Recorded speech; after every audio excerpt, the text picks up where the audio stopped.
Assalamualaikum warahmatullahi wabarakatuh. Anak-anak, marilah kita belajar tentang AKM, Asesmen Kompetensi Minimum. Literasinya sains paket 1, Kapita Selekta 1, 1.4 Pertumbuhan pohon semangka, halamannya 181. Silakan dibuka bukunya masing-masing. Pertumbuhan pohon semangka 4.1 Teori, kerja ilmiah dan sikap ilmiah. Permasalahan biologi dipecahkan dengan kerja ilmiah dan dimulai dengan bersikap ilmiah. Sikap ilmiah yang sebaiknya dikembangkan antara lain rasa ingin tahu, jujur, teliti, terbuka, bekerja keras, tekun, sabar, objektif. Sikap ilmiah ini sikap yang dimiliki oleh para ilmuwan. Anak-anak sebagai pelajar hendaknya juga memiliki mengembangkan sikap ilmiah. Kemudian kerja ilmiah. Kerja ilmiah yaitu cara kerja ilmuwan untuk memecahkan masalah dengan menerapkan langkah-langkah metode ilmiah. Kerja ilmiah meliputi merencanakan, melaksanakan, dan nanti yang ketiga mengkomunikasikan atau menyampaikan hasil penelitiannya. Kerja ilmiah ini adalah kerja yang dilakukan oleh para ilmuwan.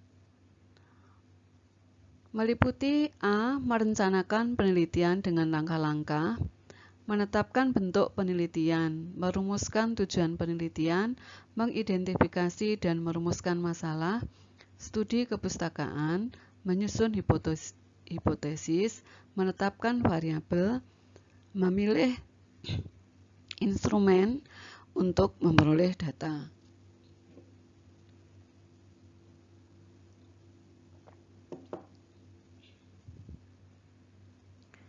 B. Melaksanakan penelitian meliputi taraf perlakuan, pengendalian faktor lain, pengulangan, pengukuran.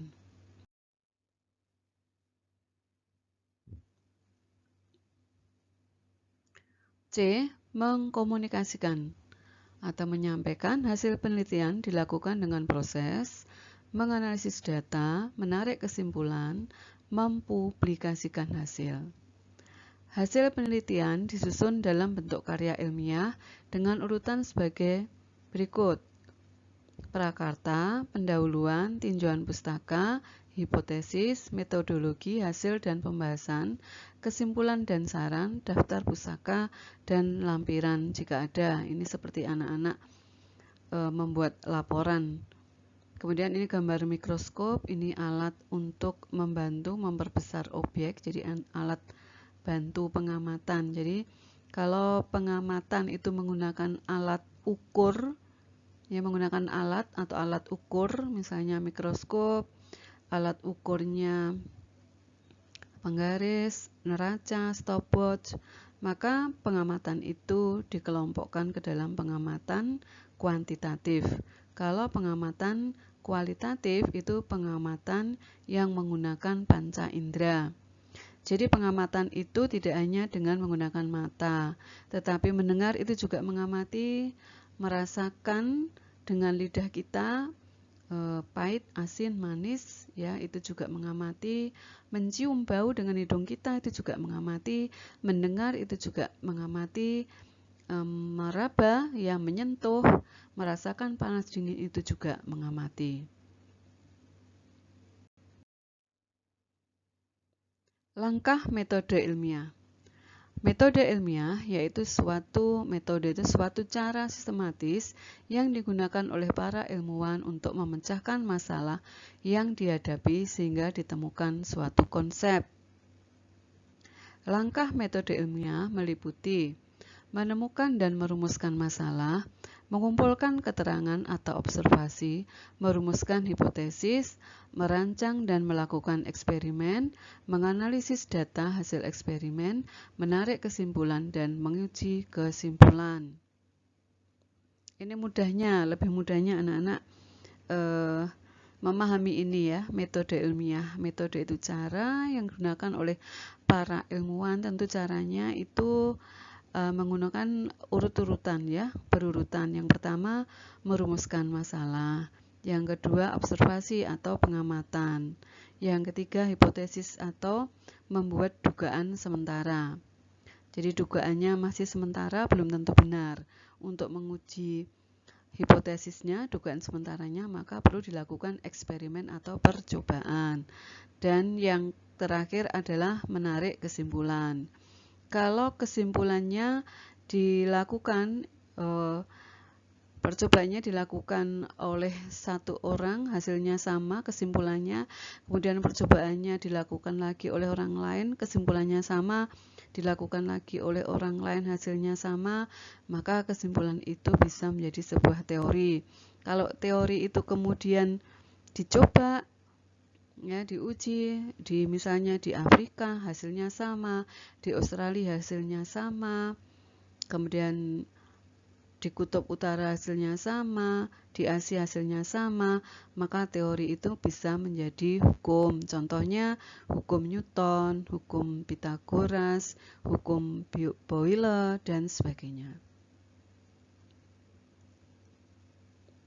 Ketika melakukan eksperimen, harus diperhatikan variabel-variabel penelitian, yaitu variabel bebas, variabel terikat, dan variabel kontrol. Variabel bebas atau independen itu artinya bebas, adalah variabel stimulus. Stimulus itu rangsang ya. Variabel yang mempengaruhi atau yang menjadi sebab perubahannya atau timbulnya variabel terikat. Variabel terikat atau dependent adalah variabel yang dipengaruhi atau yang menjadi akibat karena adanya variabel bebas. Variabel kontrol adalah variabel yang perlakuannya sama. Contoh judul penelitian, pengaruh cahaya terhadap pertumbuhan kacang hijau. Maka variabel bebasnya adalah cahaya, variabel terikatnya pertumbuhan kacang atau tinggi tanaman, kemudian variabel kontrolnya kacang hijau pot medium. Apakah anak-anak lebih jelas? Kalau belum jelas, perhatikan berikut ini. Apabila ada judul penelitian seperti ini atau ada pernyataan begini, pengaruh jumlah pupuk terhadap tinggi tanaman pepaya. Jadi judul penelitiannya pengaruh jumlah pupuk terhadap tinggi tanaman pepaya. Awalnya timbul masalah ya, si peneliti ini menemukan masalah. Misalnya apakah jumlah pupuk yang diberikan itu berpengaruh terhadap tinggi tanaman pepaya. Ini kan suatu masalah, maka masalah itu dirumuskan ya menjadi rumusan masalah. Rumusannya, apakah jumlah pupuk ya berpengaruh terhadap tinggi tanaman pepaya, atau apakah tinggi tanaman pepaya dipengaruhi oleh jumlah pupuk. Itu rumusan masalahnya. Kemudian langkah berikutnya setelah merumuskan masalah adalah melakukan observasi atau pengamatan. Jadi pengamatannya bisa dilakukan di kebun pepaya atau mengunjungi perpustakaan ya.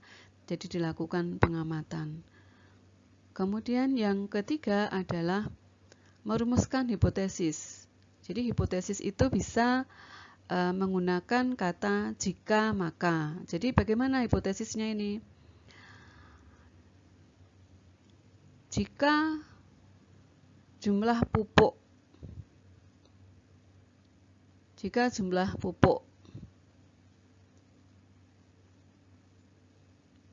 atau jika jumlah pupuk meningkat, maka tinggi tanaman pepaya bertambah. Misalkan seperti itu ya, hipotesisnya. Jika maka, jika jumlah pupuk bertambah, maka tinggi tanaman pepaya bertambah. Jadi itu dengan menggunakan kata jika maka itu untuk membuat hipotesa. Nah, apakah hipotesanya benar? Hipotesa tadi adalah dugaan sementara. Apakah benar jumlah pupuk yang bertambah itu menyebabkan tinggi tanaman pepaya juga bertambah? Ya, kan belum tentu. Maka harus dilakukan eksperimen untuk membuktikan apakah hipotesisnya yang dibuat tadi benar atau salah. Jadi langkah yang keempat adalah membuat eksperimen. Dalam membuat eksperimen, maka harus disiapkan segalanya. Anak-anak harus tahu ya variabel-variabelnya. Nah, sekarang kita lihat pengaruh jumlah pupuk. Kalau judul penelitiannya seperti ini ya, pengaruh jumlah pupuk terhadap tinggi tanaman pepaya. Mana yang merupakan variabel? Nah, sekarang variabel itu apa? Variabel itu adalah sesuatu yang dapat diukur. Nah, sekarang kata pengaruh. Apakah pengaruh ini bisa diukur? Tidak. Maka pengaruh ini bukan merupakan variabel. Sekarang jumlah pupuk. Apakah jumlah pupuk itu bisa diukur? Bisa. Ya, misalnya diukur dengan sendok, 1 sendok, 2 sendok, atau dengan raca ya, 1 gram, 2 gram, 3 gram, 1 kilo, 2 kilo ya. Berarti ini jumlah pupuk ini bisa diukur. Kalau bisa diukur, maka jumlah pupuk ini merupakan variabel. Sekarang apakah kata terhadap ini bisa diukur? Tidak bisa diukur ya, maka terhadap ini bukan variabel. Sedangkan tinggi tanaman pepaya. Tinggi tanaman pepaya ini bisa diukur enggak? Bisa ya, bisa diukur dengan penggaris atau meteran ya. Maka tinggi tanaman pepaya ini bisa diukur, maka ini merupakan variabel. Oke. Nah, sekarang anak-anak, ini sudah saya tuliskan variabel itu sesuatu yang bisa diukur. Jadi jumlah pupuk merupakan variabel, tinggi tanaman pepaya merupakan variabel. Pengaruh bukan variabel, terhadap juga bukan variabel. Nah, sekarang variabel itu ada 3 macam. Variabel bebas. Apa itu variabel bebas? Variabel yang sengaja, namanya bebas, sengaja bebas ya, diubah-ubah atau dimanipulasi oleh si peneliti. Yang kedua, variabel terikat. Variabel terikat atau variabel tergantung atau variabel respon ya. Kalau variabel bebas ini nama lainnya variabel manipulasi ya, independen. Kalau variabel terikat itu nama lainnya variabel tergantung, variabel respon, variabel dependen ya. Variabel terikat atau tergantung itu variabel yang berubahnya tergantung dari perubahan variabel manipulasi. Kemudian variabel kontrol itu variabel yang dibuat sama oleh si peneliti agar tidak mempengaruhi hasil eksperimen. Nah, sekarang jumlah pupuk ini merupakan variabel. Tinggi tanaman pepaya merupakan variabel. Nah, jumlah pupuk ini merupakan variabel apa? Ya, apakah variabel bebas atau variabel terikat atau tergantung? Kita lihat jumlah pupuk. Nah, jumlah pupuk ini mau 1 sendok, 2 sendok, 3 sendok, 4 sendok, atau 1 gram, 2 gram, 3 gram, 4 gram. Ini kan bebas ya, ini kan bisa diubah-ubah oleh si peneliti. Maka jumlah pupuk ini disebut dengan variabel atau merupakan variabel bebas ya, variabel yang sengaja diubah-ubah oleh si peneliti. Sedangkan tinggi tanaman pepaya, tingginya tanaman pepaya ini kan bergantung pada jumlah pupuk yang diberikan. Maka tinggi tanaman pepaya ini ya disebut dengan variabel tergantung atau terikat atau respon, karena tergantung atau perubahannya ini tergantung dari variabel bebas. Oke, jelas ya? Berikutnya.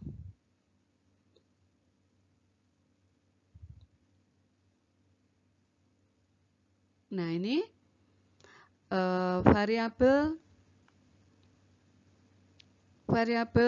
bebas ya. Variabel bebasnya tadi jumlah pupuk.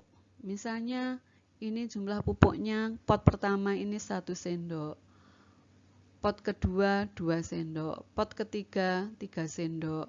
Pot keempat 4 sendok. Ini kan sengaja diubah-ubah oleh si peneliti. Maka jumlah pupuk ini 1 sendok, 2 sendok, 3 sendok, 4 sendok. Ini disebut dengan variabel bebas, ya. Bebas karena sengaja diubah-ubah oleh atau dimanipulasi oleh si peneliti. Jadi jumlah pupuk ini merupakan variabel bebas. Kemudian tinggi tanaman pepaya, kalau 1 sendok nanti tingginya seberapa, kalau 2 sendok itu bagaimana tingginya, ya, lebih cepat atau lebih lambat, lebih tinggi apa seberapa, kemudian kalau 3 sendok itu apa lebih tinggi, kalau 4 sendok itu apa lebih tinggi lagi pertumbuhannya, ya. Maka tingginya ini kan tergantung dari jumlah pupuk yang diberikan. Maka tinggi tanaman pepaya itu tadi disebut dengan variabel tergantung, ya, tergantung atau terikat karena dia tergantung atau terikat dengan variabel bebas, ya. Tinggi tanaman pepaya merupakan variabel terikat, tergantung, atau respon. Nah, kemudian mana variabel kontrolnya? Variabel kontrol tadi adalah variabel yang sengaja dibuat sama oleh si peneliti agar tidak mempengaruhi hasil penelitian. Apa saja yang dibuat sama? Harus sama ini. Jenis potnya harus sama. Kalau dari plastik semua, enggak boleh. Ini potnya plastik, ini potnya dari dari tanah liat, ini potnya dari keramik, ini potnya dari keranjang, enggak boleh, harus sama. Jadi potnya harus sama, ya. Kemudian apalagi variabel kontrolnya harus dibuat sama. Ini medianya, tanahnya ini harus sama semua, ya. Ini pakai tanah semua, enggak boleh ini pakai tanah, ini pakai pasir, ini pakai kerikil, ya. Ini pakai batu bata, enggak boleh, harus sama, ya. Jenis tanah harus sama. Kemudian jenis tanaman juga harus sama, ya. 4 pot ini harus sama. Misalkan ini tanaman pepaya, harus tanaman pepaya semua, enggak boleh ini tanaman pepaya, ini tanaman jati, enggak boleh, ini tanaman pisang, enggak boleh, ini tanaman jeruk, enggak boleh. Kalau pepaya semua, jadi jenis tanaman harus sama.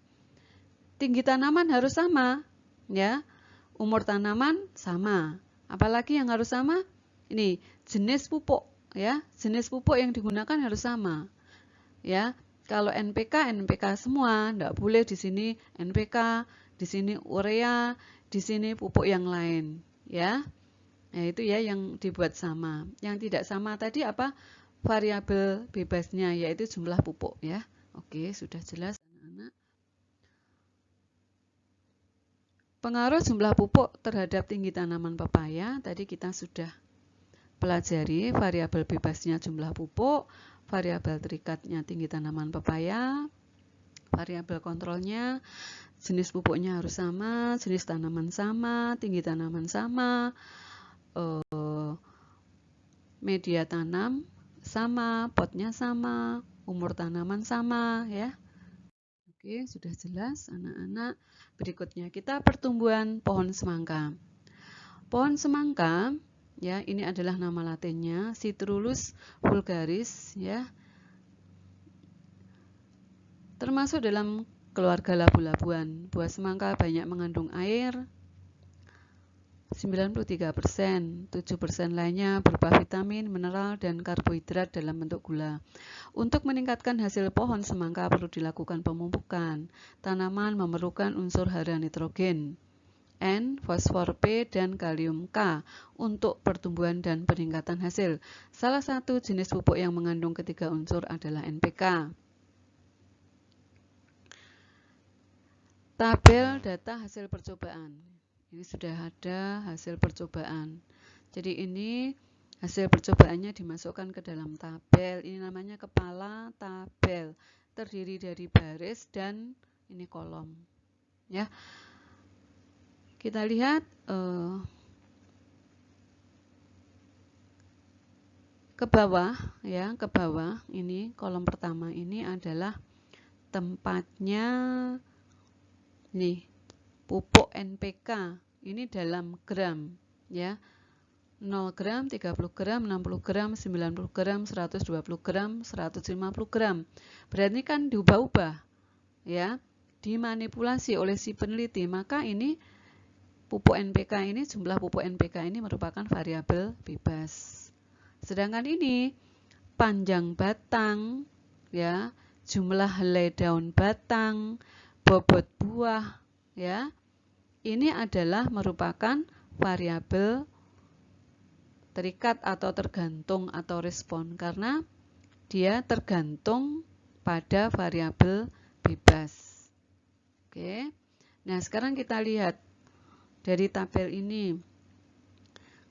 Ini 0 gram, 30 gram, 60 gram, 90 gram, 120 gram, 150 gram. Kita lihat panjang batangnya dalam sentimeter. Pada saat belum diberi pupuk NPK, ini panjang batang utamanya 268,89 cm. Kemudian ini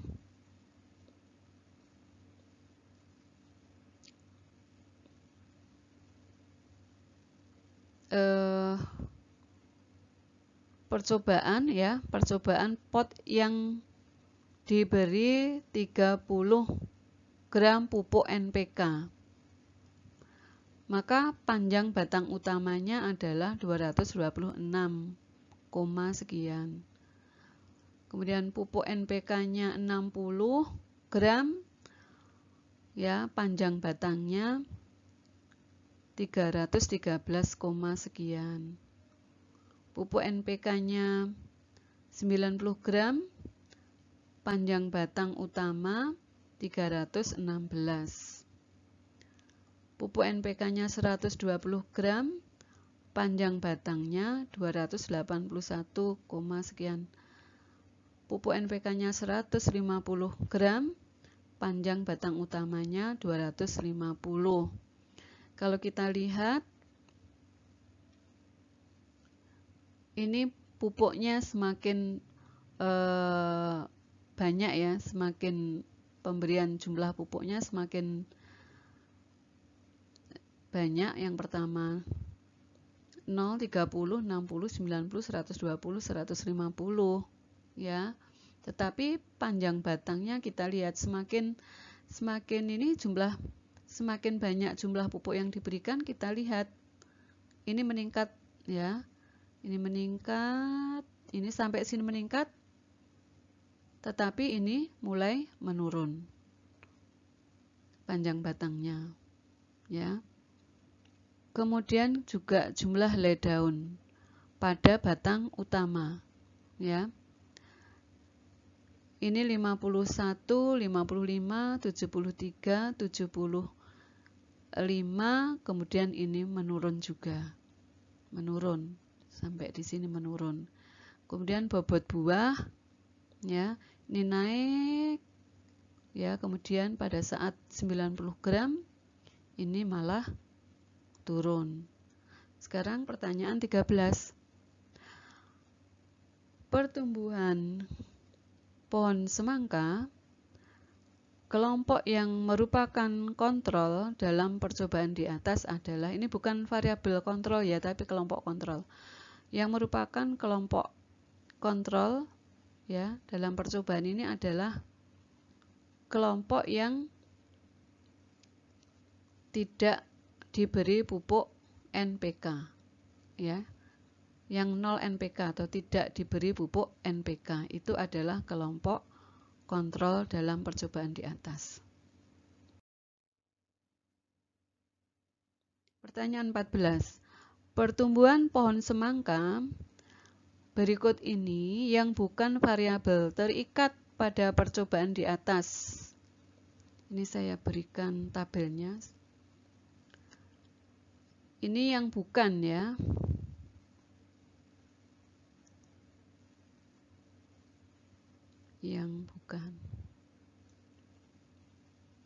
Yang bukan variabel terikat berarti yang bebas ya. Mana yang terikat ini? Ini terikat semua ini. Ini terikat, ini yang bebas. Berarti jawabannya adalah A. Ya, ini variabel bebas, yang lain adalah variabel terikat. Pertanyaan 15. Pertumbuhan pohon semangka. Perhatikan tabel data hasil percobaan pada teks di atas dan tentukan apakah pernyataan-pernyataan berikut benar atau salah. Nomor 1. Pemakaian dosis pupuk NPK yang paling tinggi akan menghasilkan pertumbuhan batang utama yang paling panjang. Ini yang paling tinggi, kemudian ini batang utamanya. Ya. Ini malah pendek ya, malah rendah. Pemakaian dosis pupuk NPK yang paling tinggi akan menghasilkan pertumbuhan batang utama yang paling panjang. Salah ya. Kemudian, agar jumlah daun batang utama lebih dari 60 helai, diperlukan sedikitnya pemberian pupuk sebanyak 60 gram. Ini 60 helai. Agar jumlah daun batang utama lebih dari 60 helai, diperlukan sedikitnya pemberian pupuk sebanyak 60 gram. Ini ya. Ya, betul ya. Sedikitnya 60 gram, berarti ini benar. Nomor 3, pemakaian jumlah dosis pupuk lebih dari 30 gram. Ini lebih dari 30 gram. Menghasilkan bobot buah lebih dari 4 kg. Kita lihat, lebih dari 30, ini lebih. Ini malah kurang dari 4. Berarti jawabannya adalah salah.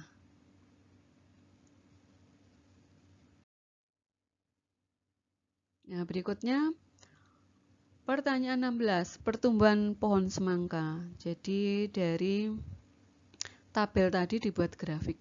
Ini saya berikan tabelnya lagi ini ya. Ini adalah variabel bebas, ini variabel terikat. Dalam membuat grafik, maka ini ada sumbu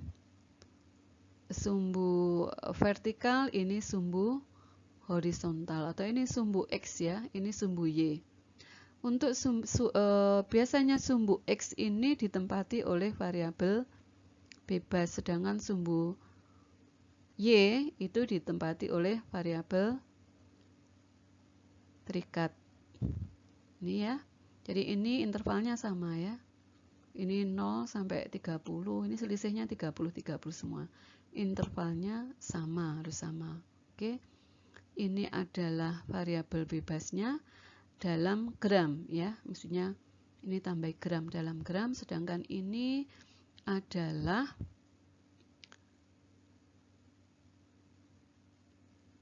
pertumbuhan pohon semangka. Berarti ini tinggi atau panjang batang ya, panjang batang pohon semangka ini. Ini juga intervalnya sama, 50 ya, berikutnya 50, 50, 50, jadi 0, 50, 100, 150, 200, 250, ini intervalnya sama. Oke. Kita lihat grafiknya, ini dimulai dari misalnya ini 0. NPK-nya 0 gram ini ya, 0 gram. itu panjang batang utamanya adalah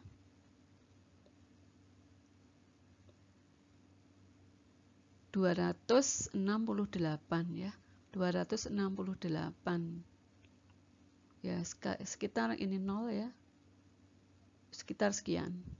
Kemudian 30 gram ini 30 gram, maka panjang batangnya atau tinggi batangnya adalah 286. Ini 300, berarti sekitar sekian ya. Ini dihubungkan dengan ini, titik di sini ya. Demikian juga seterusnya. Lalu titik-titik ini dihubungkan dengan garis.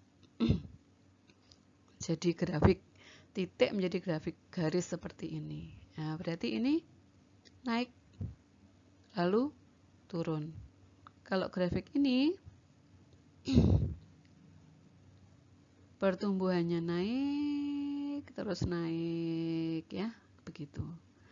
Menurut Anda, berdasarkan tabel pada teks grafik di atas yang menggambarkan hubungan dosis pemberian pupuk dan panjang batang atau tinggi batang utama adalah grafik nomor berapa? Jelaskan jawabanmu. Jawabannya adalah grafik yang nomor 1 ya. Karena dari data di sini ya menunjukkan ya, kita tadi sudah hubungkan titik-titiknya, ini naik, ini tambah panjang ya, tambah semakin tinggi semakin tinggi, kemudian ini turun. Jadi jawabannya adalah grafik nomor 1. Kalau ini naik terus ya, salah. Pertanyaan 17. Pertumbuhan pohon semangka. Apa efek negatif dari pemberian pupuk dosis tinggi terhadap lingkungan? Ini terhadap lingkungan ya. Kalau dosis pupuknya itu tinggi, maka ini akan terjadi penumpukan ya. Kemudian penumpukan ini dari misalnya dari kebun atau dari sawah. Pupuk yang berlebih ini mengalir ke perairan ya, ke sungai, maka akan terjadi penumpukan pupuk. Akibat penumpukan pupuk ini mengakibatkan tanaman laut itu pertumbuhannya membludak atau booming alga, booming ganggang ya, atau bisa juga enceng gondok. Ini pertumbuhannya sangat cepat, maka akibatnya kadar oksigen yang terlarut di dalam air itu akan berkurang. Ini juga merugikan biota air ya, dan juga terjadi pendangkalan tanah. Itu namanya peristiwa eutrofikasi. Berikutnya metagenesis Bryophyta dan Pteridophyta. Bryophyta itu lumut, Pteridophyta itu paku ya. Bryophyta, bryo lumut, phyta tumbuhan. Bryophyta tumbuhan lumut. Pteridophyta, phyta tumbuhan, pteri paku, tumbuhan paku. Metagenesis Bryophyta. Metagenesis lumut diawali dengan berkecambahnya spora yang haploid menjadi protonema. Protonema akan tumbuh dan berkembang menjadi tumbuhan lumut atau gametofit. Pada tumbuhan lumut atau gametofit dibentuk gametangium, yaitu antheridium yang menghasilkan sel kelamin jantan dan archegonium yang menghasilkan sel kelamin betina. Peleburan spermatozoid dan ovum akan menghasilkan zigot yang terus berkembang menjadi embrio. Embrio kemudian akan membentuk suatu badan yang membulat dengan tangkai pendek atau panjang yang disebut dengan tumbuhan sporofit ya, tumbuhan sporofit, bukan saprofit, sporofit. Dalam bagian yang bulat dibentuk spora. Jika spora jatuh di tempat yang lembab, spora akan tumbuh menjadi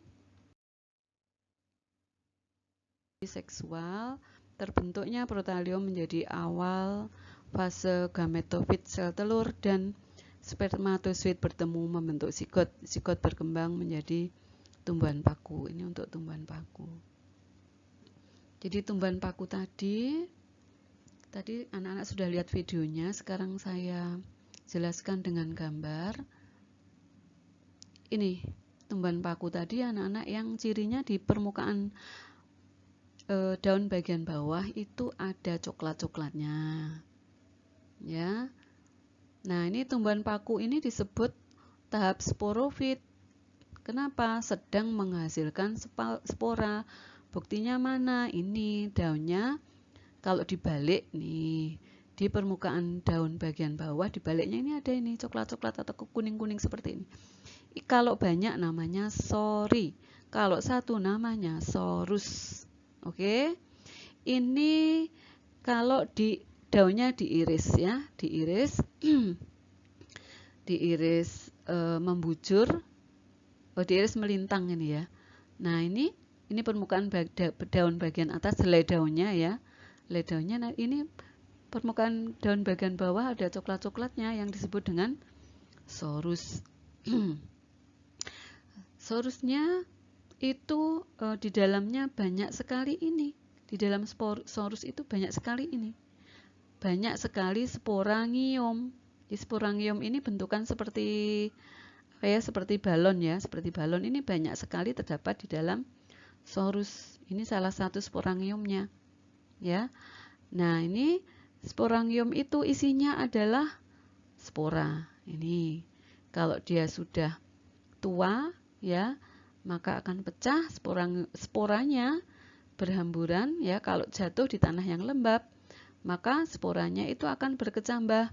Nah, spora yang berkecambah itu disebut dengan protalium.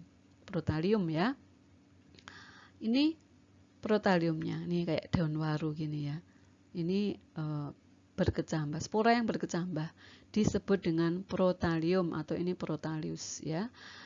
Protalium ini ya, ini bagian ini menghasilkan archegonium. Yang ini. Yang sebelah sini kalau diperbesar ke sini ya, menghasilkan antheridium di sini. Nah, kalau ada hujan ya, maka si antheridium itu anak-anak di sini bagian sini kalau diperbesar itu menghasilkan sel sperma. Sedangkan di sini ya archegonium itu menghasilkan egg, sel telur atau ovum. Kalau ada hujan atau ada embun, maka ini akan berenang ya, akan berenang sel spermanya menuju ke archegonium untuk membuai ovum. Maka terjadilah pembuahan atau fertilisasi. Hasilnya apa? Hasilnya zigot ya. Ini yang protalium tadi ya, ini ya. Kemudian ini zigotnya tumbuh. Tumbuh jadi apa? Tumbuh jadi tanaman paku. Nanti tanaman pakunya tumbuh lagi membentuk spora ya. Tanaman paku yang sedang membentuk spora itu disebut tahap atau generasi sporofit ya. Sporofit. Sedangkan yang ini ya, ini tahap sporofit ya, yang ini tahap gametofit ya. Gametofit. Kenapa gametofit? Ini berupa apa? Tahap gametofitnya berupa protalium. Kenapa disebut tahap gametofit? Karena sedang menghasilkan gamet. Ini ya. Gamet jantan, sel sperma, gamet betina, ovum. Maka protalium ini disebut generasi gametofit atau generasi seksual atau generasi generatif.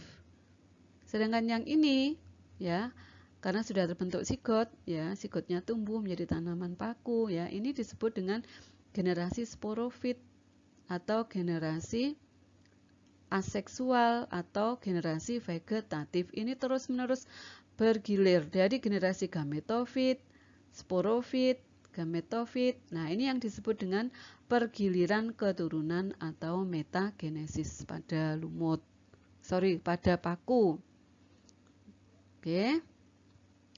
Jadi pada tanaman paku, spora yang berkecambah itu disebut dengan protalium. Kalau saya menghafalkan paku di tali. Jadi tanaman paku sporanya yang berkecambah disebut dengan protalium. Berikutnya, nah sekarang pada lumut.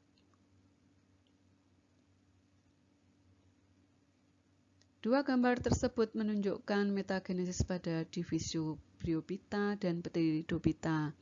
Dalam metagenesis terdapat dua generasi yang terdiri atas gametofit, yaitu suatu individu multiseluler dengan sel-sel haploid yang dapat membentuk gamet. Sporofit yaitu suatu individu multiseluler dengan sel-sel diploid yang dapat membentuk spora. Kedua generasi ini saling bergiliran masing-masing saling menghasilkan yang lain. Tumbuhan lumut dan paku adalah tahapan dominan dalam metagenesis tersebut ya, karena yang kita lihat itu adalah tumbuhan lumut ya dan tumbuhan paku yang sering kita lihat. Jadi itu merupakan tahap dominan. Ini gambarnya ya, gambar dari tanaman lumut.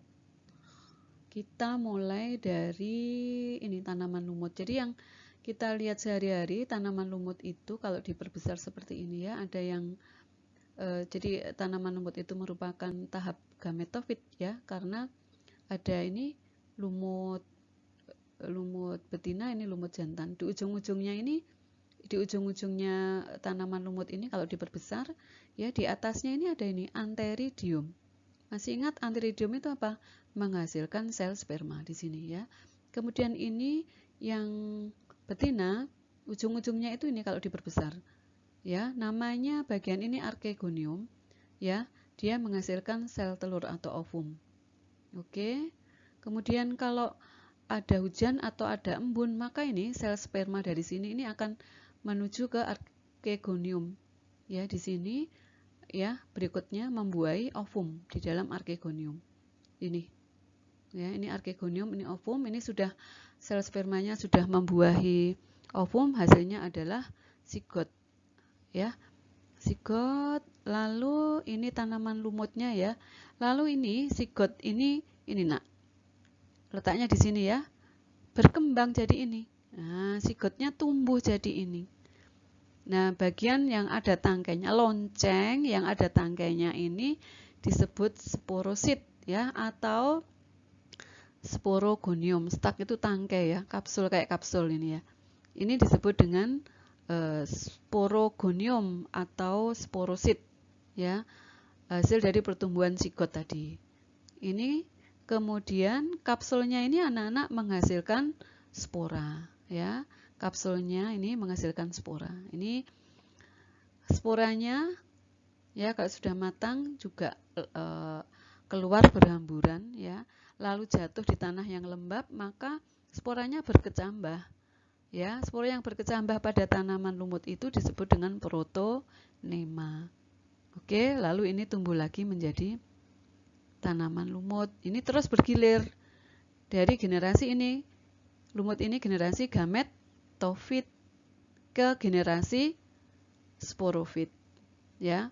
Ini yang disebut dengan pergiliran keturunan atau metagenesis. Jadi metagenesis peristiwa pergiliran keturunan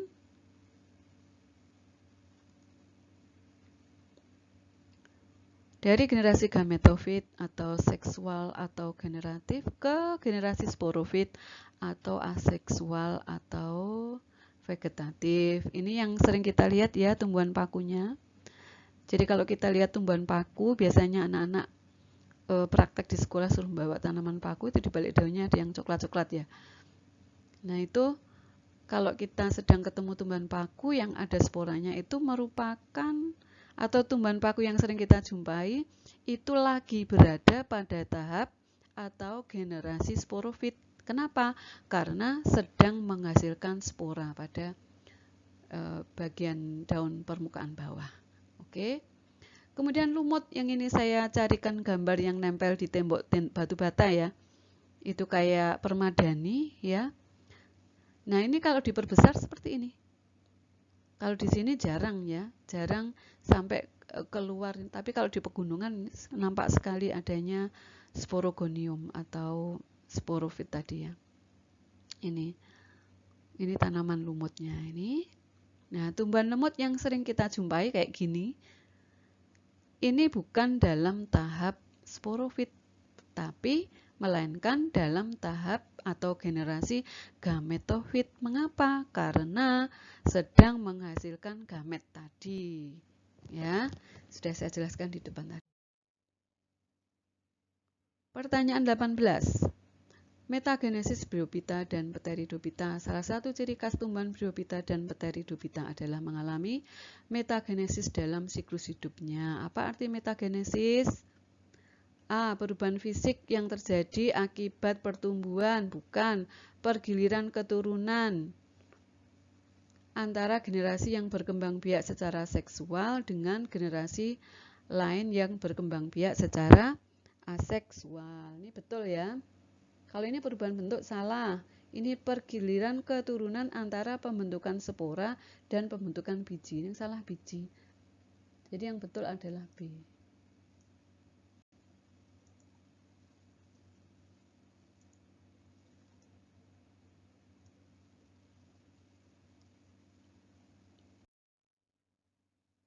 Pertanyaan berikutnya.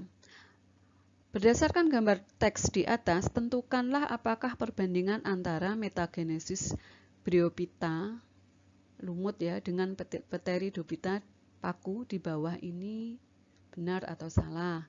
Nomor 1, tumbuhan lumut dan paku adalah generasi sporofit. Salah ya. Karena apa? Tumbuhan lumut itu tadi adalah generasi apa? Gametofit. Sedangkan paku sporofit. Jadi salah. Pakunya ini pakunya benar ya. Paku merupakan generasi sporofit, tapi lumutnya merupakan generasi gametofit. Nomor 2, tumbuhan lumut memiliki susunan kromosom haploid, sedangkan tumbuhan paku memiliki susunan kromosom diploid. Betul ya? Karena tumbuhan lumut tadi kan dalam tahap gametofit ya, menghasilkan yang female itu menghasilkan ovum, yang male menghasilkan sel sperma. Kalau sel sperma dan ovum berarti haploid ya. Tapi kalau tumbuhan paku kan hasil dari pembuahan ya, sel sperma membuahi ovum ya, yang dihasilkan oleh protalium ya pada archegonium dan antheridium ya. Antheridium menghasilkan sel sperma, berenang-renang menuju ke archegonium menghasilkan ovum, lalu membuahi, hasilnya sigot ya. Sigotnya tumbuh menjadi tumbuhan paku. Tumbuhan pakunya diploid ya. Betul. Kemudian protonema dan protalium berkembang dari spora. Benar ya? Nah, ini tadi cara saya, protonema itu adalah spora yang berkecambah pada lumut. Kalau protalium itu spora yang berkecambah pada paku ya. Oke. Pertanyaan 20. Mengapa generasi sporofit memiliki sel-sel diploid? Jelaskan jawabanmu. Generasi sporofit berasal dari perkembangan sigot. Sigot berasal dari peluburan sperma dan ovum yang masing-masing berkromosom haploid. Oke, berikutnya pertanyaan 21. Daun tumbuhan paku berdasarkan fungsinya terdiri atas dua jenis, yaitu daun tropofil dan daun sporofil.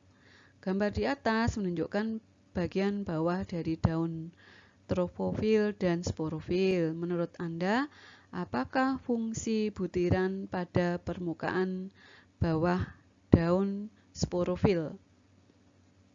Ya, yang ada daun paku yang di bawahnya ada sporanya itu disebut daun sporofil, yang tidak ada disebut tropofil. Nah, sekarang fungsi butiran pada permukaan bawah daun sporofil tadi disebut dengan sori. Kalau satu sorus dalamnya berisi sporangium, sporangiumnya menghasilkan spora ya. Struktur tersebut adalah sorus yang merupakan kumpulan sporangium di mana di dalamnya sporangium terjadi pembentukan spora. Oke, sudah selesai. Terima kasih, semoga bisa bermanfaat ya pembahasan HKM kali ini. Terima kasih.